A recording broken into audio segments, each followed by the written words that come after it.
बिस्मिल्लाहिर्रहमानिर्रहीम। सैयदना मास बिन जबल रज़ियल्लाहु अन्हु से मरवी है कि आप सल्लल्लाहु अलैहि वसल्लम एक आदमी के पास से गुजरे और वो ये अल्फाज कह रहा था, या ज़ल जलाली वल इकराम। आप सल्लल्लाहु अलैहि वसल्लम ने फरमाया, तहकीक तेरी दुआ कबूल की जा चुकी है, बस तू सवाल कर। सैयदना अनस रज़ियल्लाहु अन्हु से मरवी है कि रसूलुल्लाह सल्लल्लाहु अलैहि वसल्लम अबू अयाश ज़ैद बिन सामत ज़रकी रज़ियल्लाहु अन्हु के पास से गुजरे और वो नमाज अदा कर रहे थे और ये दुआ पढ़ रहे थे, अल्लाहुम्मा इन्नी अस्अलुका या ज़ल जलाली वल इकराम।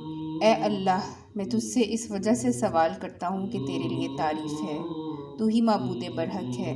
ए एहसान करने वाले, ए आसमानों और ज़मीन के मौजिद, ए जलालो इकराम वाले। आप सल्लल्लाहु अलैहि वसल्लम ने फरमाया, इसने अल्लाह ताला को ऐसे इसमें आज़म के साथ पुकारा है कि जब उसके वास्ते से उसको पुकारा जाए तो वो कबूल करता है और जब उससे सवाल किया जाए तो वो अता करता है।